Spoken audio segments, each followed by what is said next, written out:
Welcome to the gathering at the Cosmic Fire Summit 2024, a celebration of the source of our awakening. Whether you were nurtured by earth-based wisdom your entire life, you were blessed to meet a teacher along your path, or you are listening here today on the threshold of something new. Each one of us has been gifted an opportunity to awaken more deeply in every moment and to be of sacred service. Together, we are embarking on an amazing adventure. Around the cosmic fire, honored shamanic earth-based healers and teachers from around the globe will share their stories of awakening and commitment, each offering beauty, their illuminating wisdom, and medicine ways that may be our most valuable natural resource. This gathering is brought to you by Shamans Directory, an online global platform dedicated to bringing shamanic earth-based services to the world's doorstep. At Shamans Directory, we are committed to honoring the Earth's living lineages, the medicine people and communities who invite our human family to heal, to awaken to a better, more kind, more sustainable way forward. I'm Wake, your host for this Cosmic Fire Summit presentation, and I am delighted to welcome Jose Luis Stevens. Welcome, Jose. It's an honor to meet you and have you here today. Oh, it's a pleasure. Very nice to be here. Thank you so much. And you've done so many interviews. I think this one will be special, though. I'm so interested to hear about your stories and practices of awakening. Um, Before we get into the substance of today's talk, I'd like to take a moment to tell you a little bit more about Jose Luis Stevens. He's the president and co-founder with wife Lena Stevens of the Power Path Seminars and School of Shamanism. The Power Path is an international school and consulting firm dedicated to the study and application of shamanism and indigenous wisdom to business and everyday life.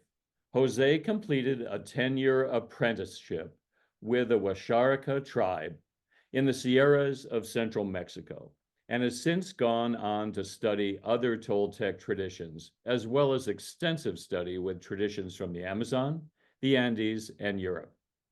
In 1983, he completed his doctoral dissertation at the California Institute of Integral Studies, focusing on the interface between shamanism and Western psychological counseling. Since then, he's studied cross-cultural shamanism from around the world to distill the core elements of shamanic healing and practice. As an international lecturer and consultant, he's worked with a huge range of individuals and businesses to help them discover their most effective path of service and success. Jose is an MSW, life coach, and master teacher with over 45 years of experience.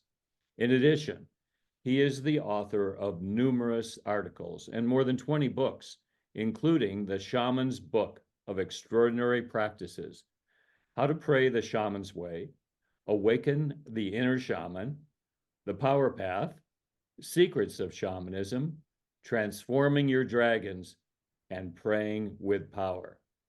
Wow, here we go. The topic for today, I love what you've chosen. Daily Awakening, Extraordinary Shamanic Practices. How did you choose that title? May we begin there? I don't know exactly when it first came to me.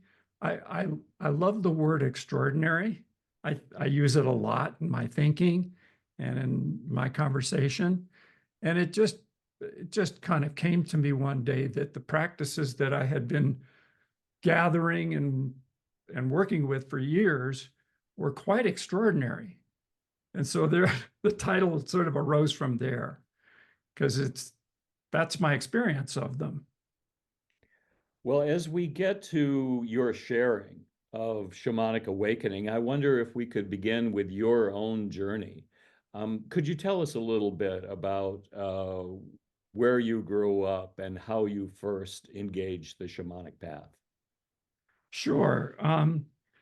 First, let me qualify that by saying that it's an interesting narrative, and um, I kind of like to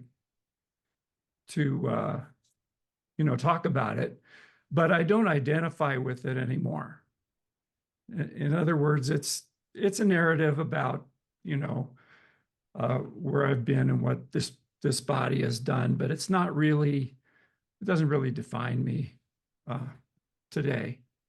So things all began really for me uh, from my earliest years in childhood, where my grandmother, who was from Chihuahua, Mexico, she lived with us and she helped to raise me. I spent a lot of time with her when I was a child. And she was, of course, she was Mexican, but she was raised by servants, because in big haciendas, the servants were mostly indigenous peoples at that time. She was born in 1881, I think. So it goes back a long way, and that's the way things were in Mexico at that time. And she learned a great deal from them about their lives, their practices, the way they saw the world. And then when I was a child, she regaled me with their knowledge and their stories and all of that. And so that it was right from the very beginning that I had access to an alternate way of seeing the world. At the same time, I was raised Catholic and I went to Catholic schools, and I was also raised with that filter on life. And the two didn't always go together. So I kept them kind of like in my mind a little bit separate, but perhaps both true, you could say, until later. So, I won't go into details of my childhood. I was born and raised in Hollywood, by the way. And my dad was in the entertainment industry. He was a lighting man. And that's why we lived there. Um, but I had 8 years of nuns and 8 years of Jesuits. So a very strong, heavy Catholic upbringing. Um, but then very early, I began to be very interested. First of all, I was very interested in nature, and every opportunity I could get, I tried to get outside and go up in the parks and go camping. And I was a Boy Scout at the time, and we did a lot of camping and all that kind of thing. So being connected with nature was really important to me, because you can imagine growing up in Hollywood, it's it's not exactly, that easy to get connected with that. So when I was in my 20s, early 20s, I began to read a lot of Castaneda and all those books that were coming out at the time. This was during the 60s. And there was a revolution taking place culturally. And of course, I wanted to be really part of that. And it did impact me tremendously. And I was so taken by Castaneda's books, which I read every one I used to wait for them to come out. And by the time I was in my late 20s, I had met Lena and my wife, and we'd gotten married, and we had our first child. And along came an opportunity. I lived in Berkeley at the time, had a practice there. And along came an opportunity to study with Wisharika Murakami, named Guadalupe. And Guadalupe was a very small little man, very short, as is most of his tribal peoples, indigenous peoples. We had an opportunity to meet him, and he didn't speak any English at all. He spoke some Spanish, but mostly he spoke his own language, his own native language. I knew some Spanish, so we communicated in that not very good Spanish. And he let it be known that he would be interested in taking on some students in the United States, because this was his first trip to the United States. And immediately, not knowing what we were doing at all, we said, yes, let's do it. This is a great opportunity. Of course, I had the Castaneda books in my in my imagination, you know. So that began a 10-year apprenticeship, which originally was supposed to be 5, but it grew into 10 years. And we took numerous trips down to the deserts of the Sonoran deserts, to in central Mexico, northern Mexico, to work with him. And he wanted it completely to be secret. So he asked us never to tell anybody that we were studying with him for the entire 10 years we worked with him, which we abided by, but it was extremely difficult. We were going down to Mexico all the time, and we were just saying, oh, we just like Mexico. We're not being able to say what we were doing, which was attending ceremonies and basically having experiences with him. And eventually he passed away, but he told us that he would always work with us and help us with our students, and that we would have many students. And of course, at that time, I had no idea what he was talking about, but that turned out to be true. And I've always felt him around me all my life. He just shows up. He's present in the space. That's all I can really say about that. And he's very supportive and very helpful. He's very kind, but he never sort of pulls his punches either. So when he wants to direct something, or he wants to let me know that something I'm doing isn't quite right, he'll very clearly let me know that. So it's a very interesting relationship that I still have with him. So anyway, that's a very, in that, after that came many books, and I started, incidentally, at the time we were working with him, and he was getting, at the end, he was getting sick. He died of cancer. And we asked him if it was okay to study with other tribes and other peoples, and he was very encouraging. And he said, study with everyone you can, learn as much as you can. There's no exclusive here. I'm not, your exclusive teacher. You have many teachers. He was very enlightened that way. And not all shamanic teachers are like that. Sometimes they're very proprietary. And so we started working with the Shipibo in the Amazon jungle, and have to this day continued to go down there and work with them, study with the Caro in the Andes of Peru, very different approach. Visited Lapland, went to Australia and met Aboriginals and Celtic shamanism, etc. So my great interest was cross-cultural shamanism, like what's in common? What do they all share? What are the common beliefs?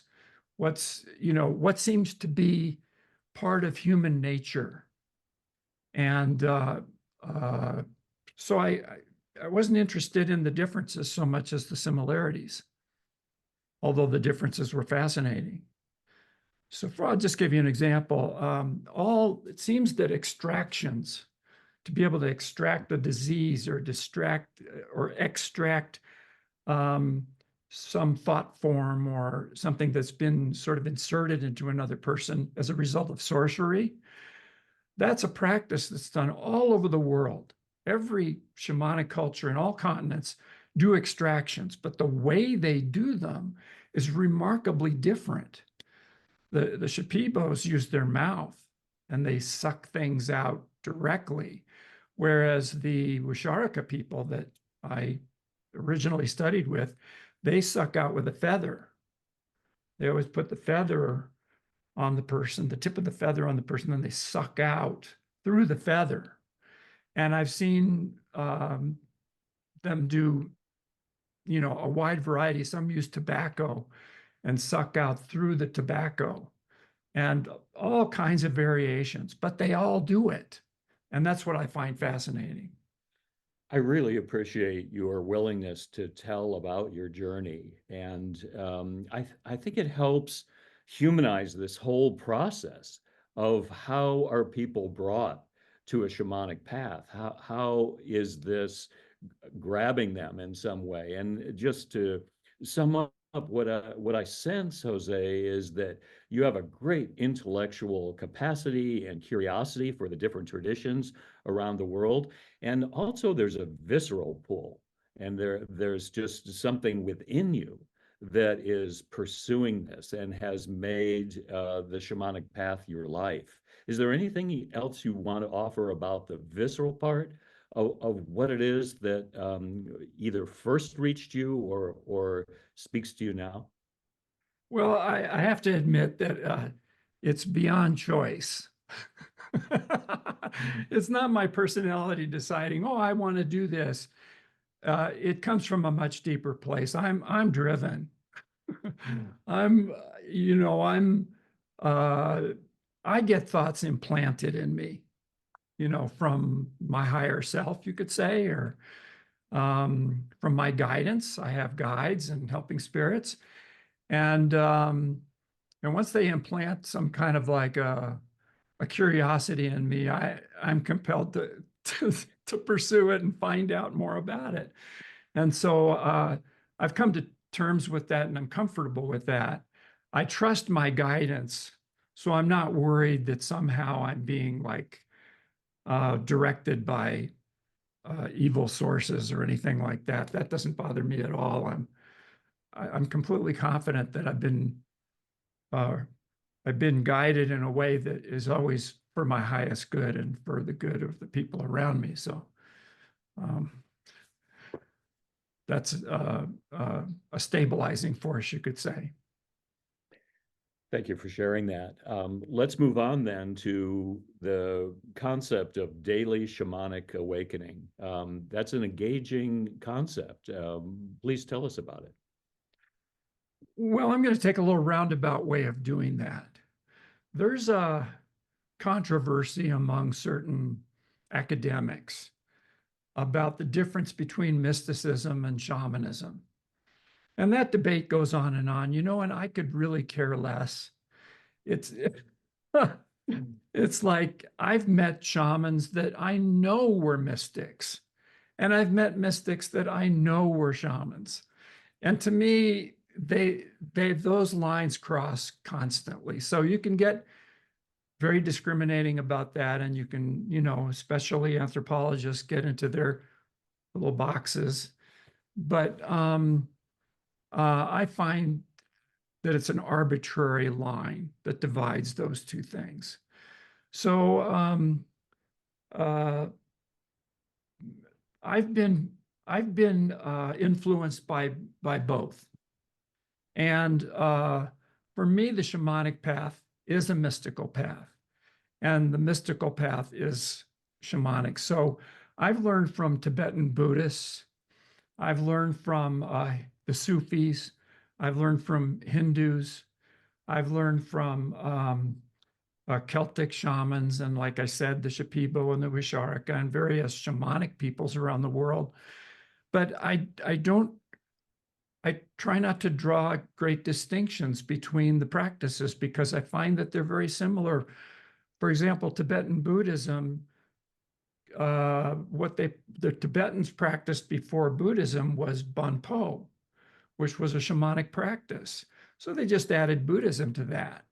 And it's a blend. So many Tibetan Buddhist practices I recognize as being very shamanic. And of course, I was raised Catholic, so I come from a Christian tradition.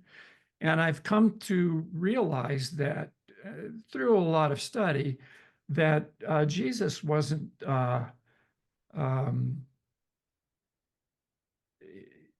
let me put it differently. Jesus was a master shaman. He was a trained shaman. It's clear, it's evidence. It's evident in the way he carried himself and what his practices were. His healings and his various miracles and all that are very, very shamanic. And so I started to see that these worlds are not different. It's all one thing. It's all one thing. So the practices that I have in the book, I'll just show the book for those of you that might be interested in it. The Shaman's Book of Extraordinary Practices. These are living traditions. So in Buddhism, in Zen Buddhism, there's a lot of lore about stories about how somebody became enlightened suddenly. And they were enlightened from then on, like the sudden enlightenment syndrome. The truth is that very, very few people awaken that way. For most people, it's a gradual awakening. It's a gradual evolutionary process. And that's what I've discovered with myself. There's been no one moment where I had a huge flash and that was it. It's been a long, long process of many, many years of the light shining a little brighter and a little brighter and a little brighter until I look around and go, it's pretty bright.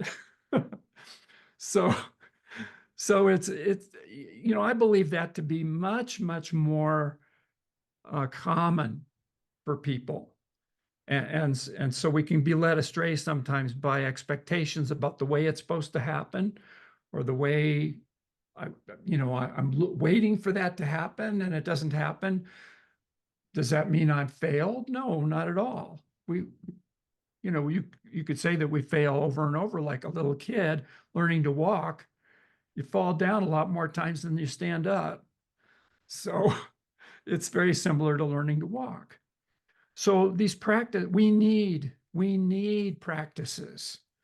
Practices help this process of slow awakening, of gradual evolving. If we want to become a master tennis player, what do? We practice. We practice with the racket and the ball, and we practice with other people, and we go out there a lot.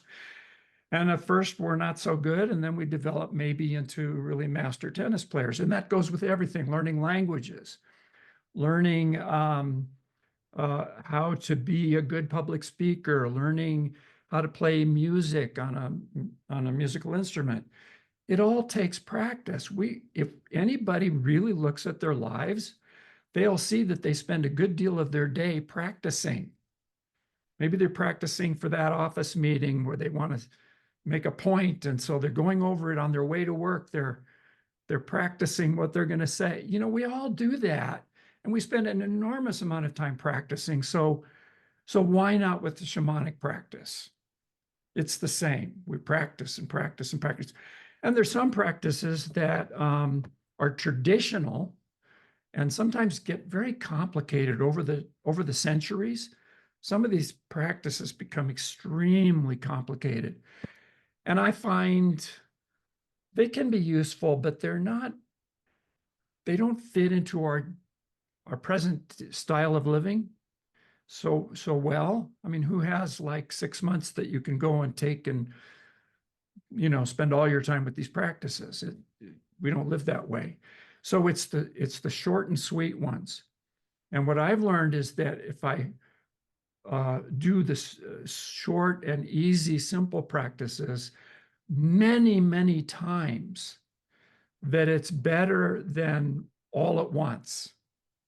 You can meditate 18 hours a day. You can sit lotus and stare at the wall and practice that for years. Hopefully you have somebody that supports you while you're doing that. But that doesn't produce all that many enlightened and awakened people. It's the Tibetan Buddhists say, all the Buddhists are in competition with each other as to who has the quickest road to enlightenment. And they all have their names for these different practices. But the Tibetan Buddhists, they say, well, we got the 13-year plan. The royal road, you do these things 13 years, you'll you'll be enlightened. But they're fans of very short meditation practices. Sure, they do longer practices, but they say it's better if you can meditate 3 minutes many times a day. That's actually very productive. And it may be more effective than sitting for 18 hours every day meditating. When you talk about practices, my initial sense is, oh, this is going to involve work, and you put that into context by saying few people are enlightened by lightning strikes and the such, and that awakening happens over time. And yet, in the way you're presenting yourself and your work, it feels like almost availability to spirit, availability Yeah. to connection rather than effort. It, Emma, can you speak to that? Yeah, well, effort happens very quickly. If if you're practicing your putting or your golf swing or something like that, after a few minutes, you start to get a little bit tired and you start to struggle with it, and pretty soon you want to break the club. That's not the way. That doesn't, that's work and it's struggle and it's effort and it doesn't produce great results. What we want is something that with practice becomes more fun. So, when you first pick up a musical instrument, it's not very much fun because your fingers don't know where to go, or you don't know how to blow into it, but once you get the basics down and start to play with it, and the key word is play with it, then it starts to become fun. There's some excitement. Wow, I produced a great sound there. I can actually do this. And then it's even more fun when you can complete a whole song, or it's even more fun when you can actually join others and play with them. So, that's the process. It's the same way shamanically, like when I do a practice, and I used to be somebody that was just habitually struggling and using effort and really hating the process. That was me years and years ago, like so many people. And that's when you quit. You go, I tried that. It didn't work for me. You know, well, that's because it's the wrong way. So it should be a fun, developing, unfolding process that starts to become something that you look forward to. Wow, I can't wait to go walk my dog today because I get to do some practices on the walk. And it's really fun. And it makes me high. And I come back feeling better than ever. Why wouldn't I do that? So you see what I mean? So hopefully that sheds some light on that process, the difference between struggle and effort, and a natural unfolding, something that's just attractive because it is. I get a sense from your dog walk discussion that this is one of the areas where you apply these practices to your life. Can you speak of what some of these practices are and how they relate to your daily living? Yeah. I've never been a person that was really terribly comfortable sitting still for very long periods of time. I like walking meditations. I like, even if it's just back and forth in a room, just the movement puts my body into a kind of trance state, and that helps me a lot. So I love walking my dog because it's something I do most days, and usually we go for from 4 to 8 miles. So because he's a big dog, he needs the exercise, and so do I.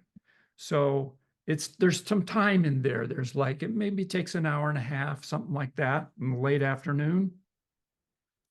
And there's a network of trails near my house. I live in Santa Fe, New Mexico, and I'm up against the Rocky Mountains here.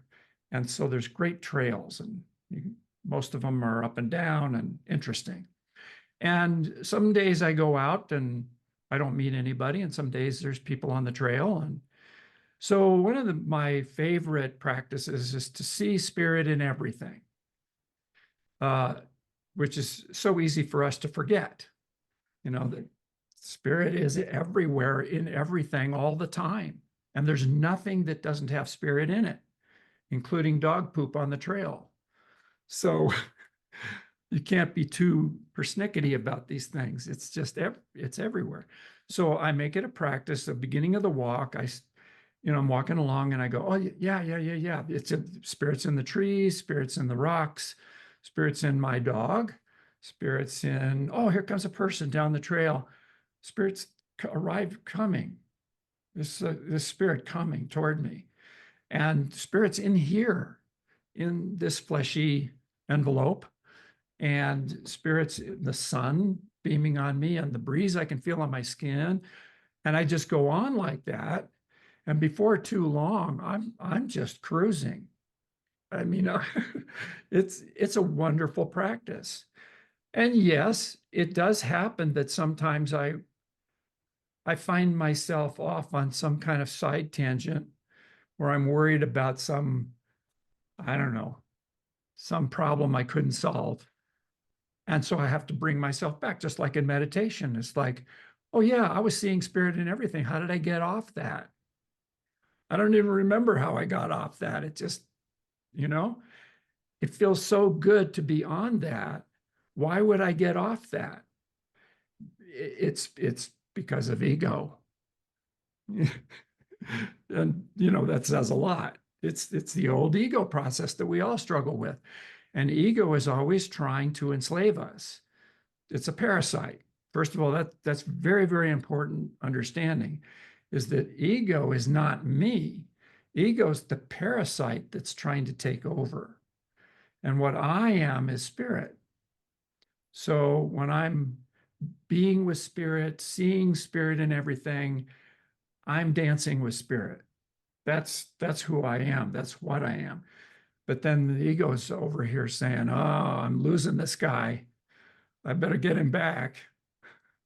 When you see everything in the spirit in everything, is that an awakening, or is that simply life? I'm just wondering what qualifies as an awakening in your sense? I'm really glad you brought that up, because this is something that makes people crazy, because they say either I'm awake or I'm not.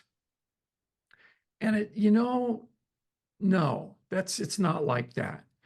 Everything can be an awakening.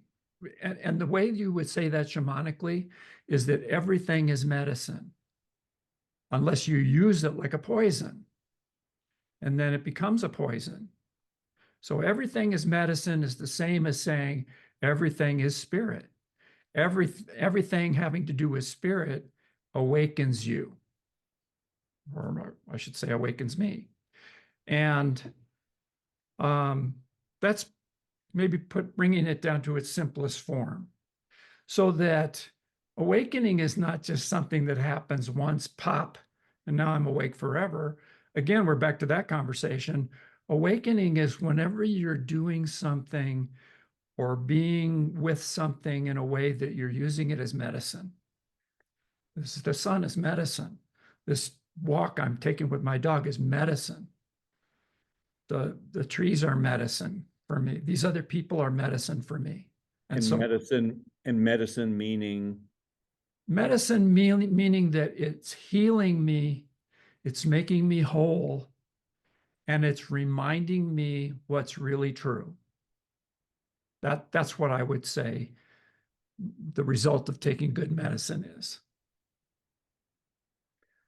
So on your daily life, in your daily life, Jose, in addition to walking the dog and seeing spirit everywhere, experiencing spirit in all that you encounter, is that the core of this work that you offer? I'd have to say that it is. Okay. So um, before I'm a psychotherapist and a coach and teacher. Before I do any of those activities, I always ask Spirit to be present. I ask Spirit to be present for this exchange that we're having now. Um, so, but I can also remind myself that that's happening. So, like at this very moment right now, I'm reminding myself that I ask Spirit to be actively present. Now, how could Spirit not be actively present? So, asking is, it's after the fact, right? It's already happening. But I need to remind myself, that Spirit is in everyone listening to this, everyone watching, in you, in me. It's just it's one big multiple expression of Spirit. And that helps to keep me on track so I can stay with the most important things and not get off in some, tangents about, uh, uh, you know, uh, ego-oriented, look at me, aren't I great kind of stuff. So thinking about the upcoming is really taking you away from Spirit. In a way, I mean, our culture works that way heavily, so we have to give it lip service. But in any given moment, it's taking us away. Yeah. Is there anything else, Jose, you'd like to express about your own personal extraordinary practices? Or I believe you're willing to offer us a practice or two that we can share. Yeah, absolutely. Let's do that because that's really where the meat is, the meat and potatoes. So one of my favorite practices that is so simple it belongs in kindergarten or preschool is the practice.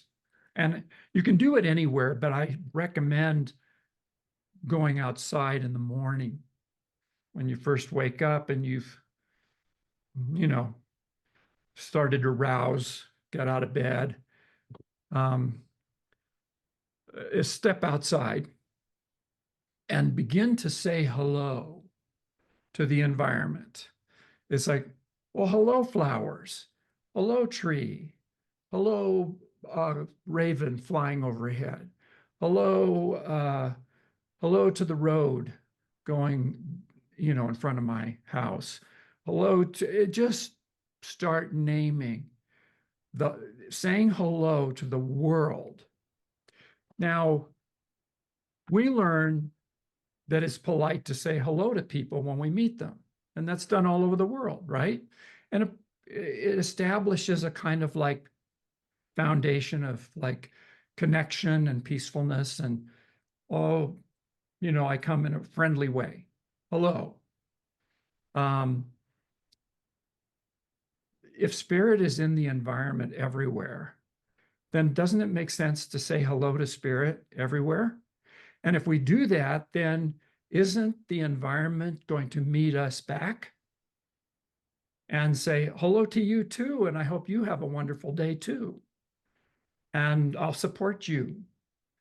So that's what I get from that. So this takes it can be done in as short as 30 seconds if that's all you've got. But it's nice to do 5 minutes. That gives you time to really sort of like acknowledge the environment and notice things. Pay attention to, I never noticed that bush over there. And I never know, oh, there's a lizard and that sort of thing. So I try to make that a daily practice. And if, like I said, I can't get outdoors because it's snowing heavily or something, then I'll just do it in the house. And people can do that maybe right this moment by just looking around themselves. And you might think, well, I'm not seeing a tree in here. I'm not seeing a natural thing. I'm seeing walls and chairs and furniture. And you can say hello to those things because they're full of spirit. And they too will respond to you in a friendly sort of way, which can only result in something good. One thing I really like about this, Jose, is that it brings up an awareness of where we are in this moment. Yeah. That sounds crazy for me to say it, like how simple is that? But I feel like I go through a lot of times not realizing where I am. Yeah. Well, we all do that. And there's moments of unconsciousness, there's moments of asleepness. Sometimes we never wake up during a particular lifetime. That's really okay. There's no requirement that we do. But waking up is such a beneficial process that it's worth doing. So why not wake up? So little by little, all of us do wake up eventually. But the process is not it's not about it's not like a pilgrimage where you're trying to get somewhere. There's really no getting anywhere. Basically, it's coming home. It's it's quite different. I just got back, like you mentioned earlier, I just got back from the Camino in Spain. I took 3 weeks, and I wasn't able to do all of it because it takes about 5 weeks to do all of it. It's hundreds of miles long. I did about just under 300 miles. Every day, walking 15 to 20 miles. It's arduous, challenging. Took a toll on my feet. I'm still rubbing them. But there's nothing like it. The wonderfulness of just walking and being with these practices, you know. Um, uh, and acknowledging, like you said, being present there. Now, there are also practices that have different results. So that was a practice that as you said, helps you to be more present. But there's also practices that raise your vibration. So, for example, I love a practice that I call GLAW, which is gratitude, love, and awe. Okay. And this is a very, very simple practice. Think of something that you're grateful for. Now, that could be something very small, like, oh, I'm grateful for this cup of tea that I have in front of me, I'm grateful for this opportunity to talk here. I'm grateful for, oh, my body. Yeah, feels good. I'm grateful that it's a nice, warm autumn day here. But, just going on like that. The vibration of gratitude is a high one. So if you want to raise your vibration at any time, all you have to do is begin to be grateful for whatever. And it doesn't matter what you're grateful for, it matters that you are grateful. That will raise your vibration. We could substitute the word love, and then you could start to think of places you love, people you love, animals you love, activities that you love. Same thing's going to happen. Your vibration is going to automatically go up. Thirdly, awe. Anything that strikes you as awesome. That could be just being alive, or it could be like listening to great music, watching a wonderful sunrise, or so many things. Or it could be just watching a ladybug crawling around a leaf. It doesn't matter what you're in awe about. The fact of being in awe is the vibration that it will bring you up. And so little practices of gratitude, love, and awe every day will raise your vibration multiple times. If you do it for 2 minutes in the morning and 2 minutes at noon and 2 minutes in the middle of the afternoon, 2 minutes in the evening, you've raised your vibration for, like, let's say 8 minutes that day. That adds up over time. over a period of a year, that's going to make a big difference in how you experience yourself and your life and the environment coming from a higher vibrational place. I do really appreciate how accessible what you're sharing is to everyone. That, as you've mentioned, it's not very complicated, and yet the practice is profound. Well, those are my favorites. Uh, Maybe I'll just throw in a couple more here. One wonderful practice is making offerings. This is very shamanic. Everywhere I've ever been in the world, people give offerings. Now, usually when we think of giving an offering, we think of giving something of great value, like making a money offering. And sometimes that's appropriate. People are in need of money. Making an offering of money is great, but it can also be an offering of food.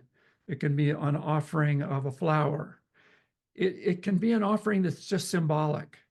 It doesn't have to be something that has monetary value. So I've been told by so many different shamanic practitioners around the world about when you visit like a temple or a sacred place, sometimes they say, well, you just pull a couple strands of your hair and leave that there. Or you can pick up a little stone somewhere outside and bring it in and leave it there. Or a pine cone or an acorn or, something that like you might think, well, this is no skin off my teeth. This is like easy. I can just pick this up but that's not the point. The point is that you remember to give an offering before just automatically stepping in without asking permission, as a tourist might. That's when you're going to get into trouble shamanically, by the way. And a lot of people, unfortunately, get into trouble that way.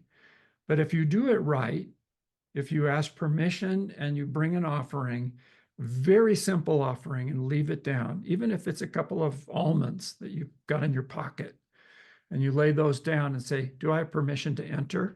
And then you listen. And if you get the okay, go ahead. And if you get a big no, then best not to go in there. And that's a very, very simple practice. Remembering it is the hard thing.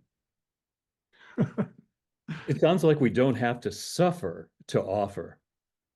Not really. I've seen people leave very valuable things at sacred sites. But and that sometimes it's very personal. Like there's a sacred site down in Mexico where for a while I was leaving $100 bill, just stuck in the rocks there, because I knew that it would come back to me, and I knew that whoever found it would be overjoyed, and so it can be something of great value, or it can be something that is just symbolic. There's a full range there. Sometimes what you personally need is different depending on the occasion and what's going on.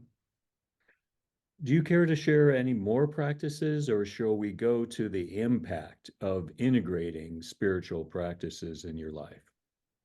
I do want to share one more that's so profound and simple that I really want people to know it. And it takes a few minutes to go through it, so I'm going to make it very simple.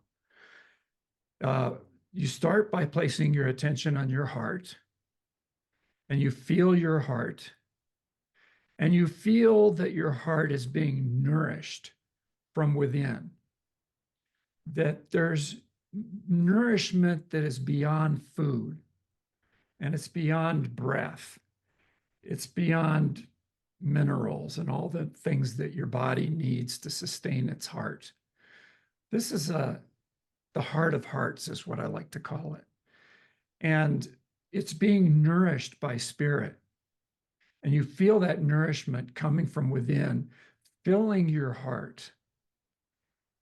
And then from that foundation, you move up to your third eye, this point right just above between your eyebrows, and you place your attention there. Go back about 3.5 inches to a place that's roughly between the tips of your ears and the third eye and the back of your head. And where those lines intersect is called the third ventricle in your brain.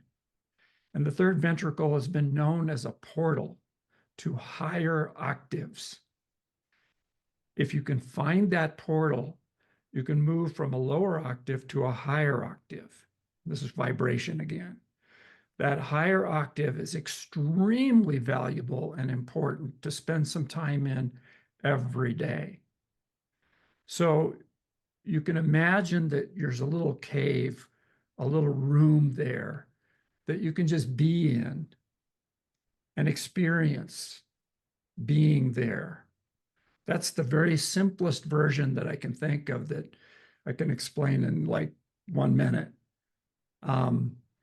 You can actually go higher there. From there, you can go higher to higher octave places. It's words don't describe what can be experienced there. But I highly recommend playing with that, exploring that, experiencing that, getting used to it, and going there many times briefly at first. That feels like something to chew on.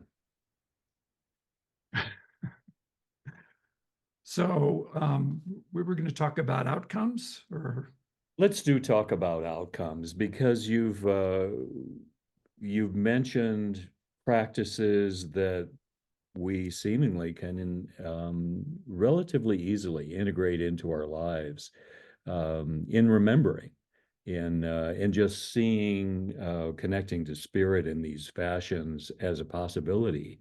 Um, how are we likely to change as a result?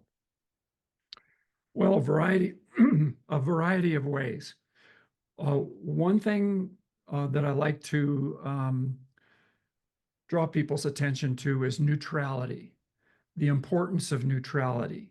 So the Buddhism teaches this a lot.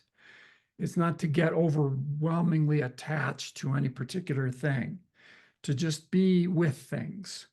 So one practice might be that you think of it's actually a Buddhist practice. It's called the inner smile, and you put a light little smile on your face, and you begin to think of things that make you smile, like maybe your pets or your children, or the a sunny day or a waterfall or a rainbow, or things like that. And little by little, you start to move into territory that's not so sweet. It's like poverty, violence, wars,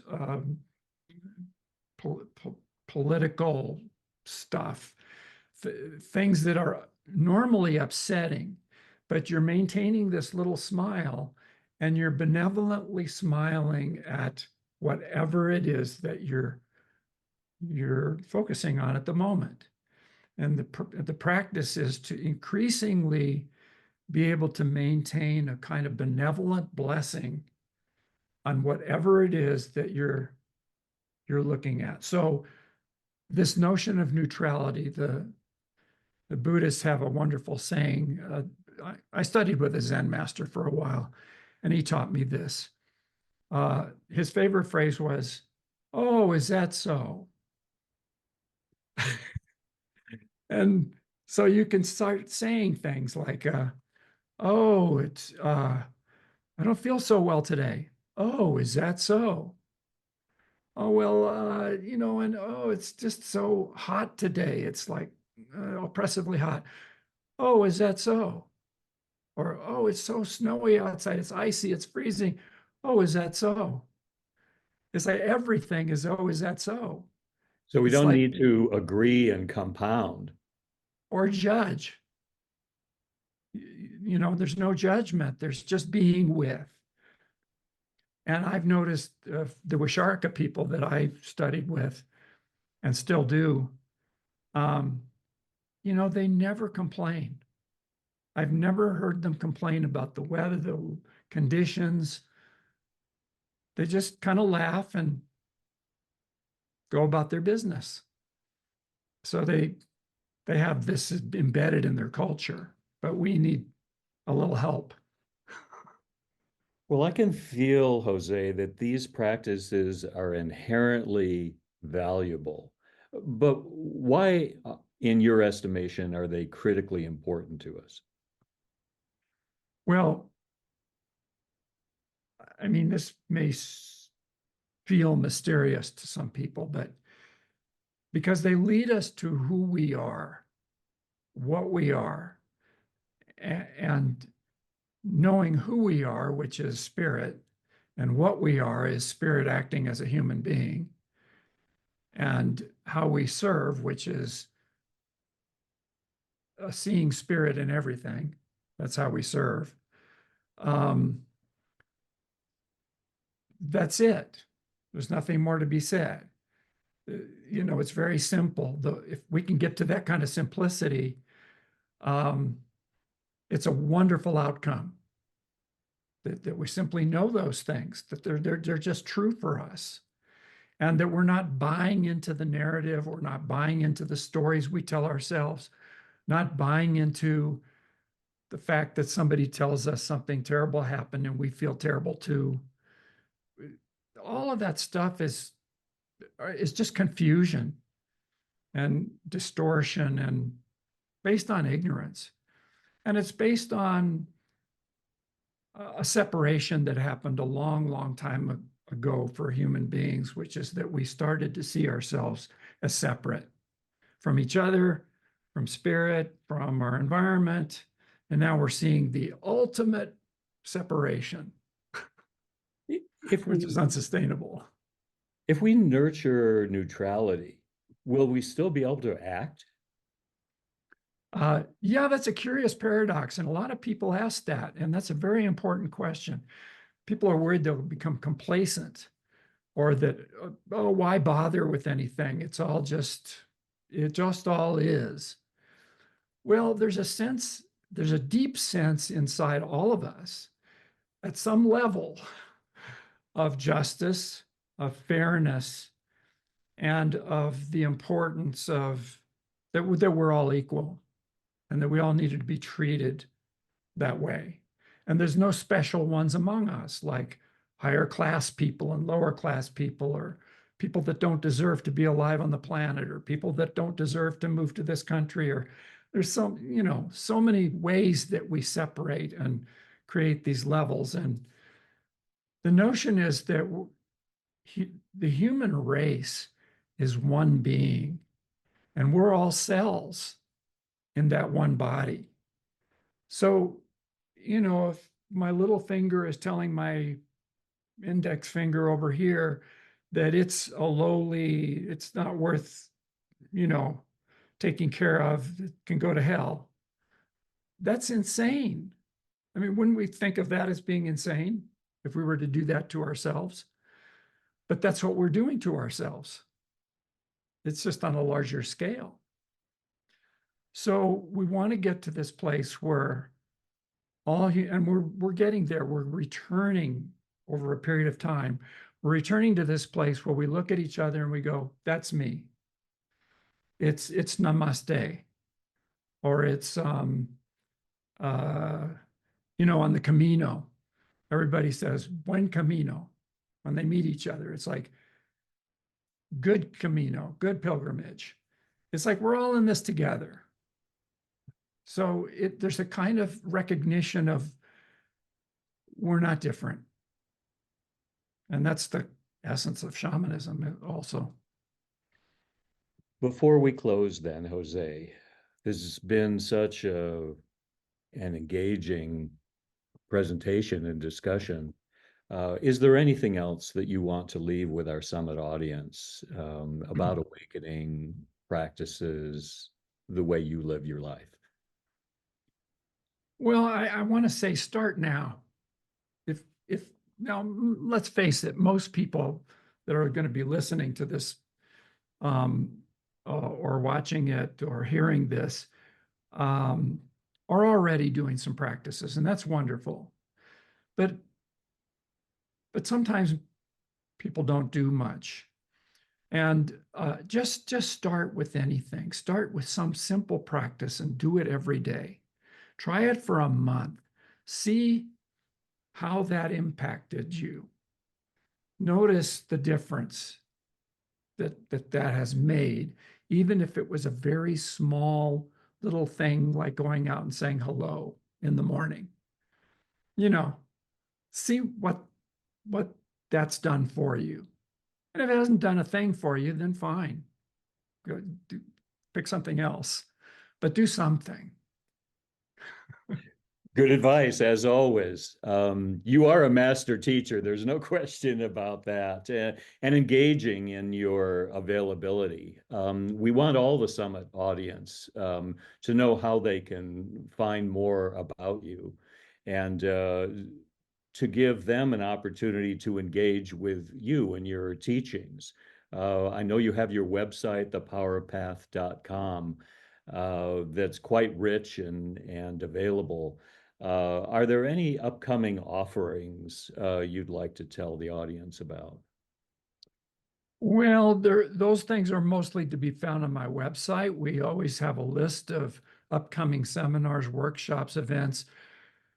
There's so many things. There's a dieta. We're going down to visit the Shipibo and the Amazon in November. Taking a group down there to do some dieting with some different plants down there, and that's a really powerful and wonderful process, and that's an opportunity. There's a retreat in January in Mexico that we do annually. It's open to whoever. It's always on a different topic. Don't recall off the top of my head. I think it has to do with well-being. But it's a wonderful retreat. You meet all kinds of new people from all over the country, and at a beautiful place on the beach, just north of Puerto Vallarta. And so all kinds of stuff. And as a reference to you, you have quite a rich YouTube channel. And I've benefited from taking a gander there. And it seems like there's quite a bit of substance available about your work and about your philosophy. Anything more you want to tell us about that option? That's a kind of exploring. It's adventurous. There's dozens of articles that are free, that are available to read, dozens that have, been filed there for anybody to read about many, many different things. There's also webinars that are for a fee that can be downloaded that have to do with clearing of ancestral patterns or have to do with, you name it. There's a lot of them. And yeah, I really want to encourage people to take advantage of um, the knowledge that's available on the site. And I just want to call people's attention to there's a series coming up on a way of understanding people personality wise. It's a 9-part series, and it's going to be beginning in, I believe, November. So there's lots of wonderful opportunities to learn. That's all, maybe all I can You're so say. prolific. You're so prolific. I can believe you've written 20 books and are offering your wisdom and your knowledge so freely and giving people opportunities to more deeply engage as well. Um, I really appreciate your time today, Jose, your willingness to participate in the summit, sharing something of your personal journey and these practices, showing us how you are applying simple, accessible practices to your life and how they can change our lives. I want to thank you. Any parting words?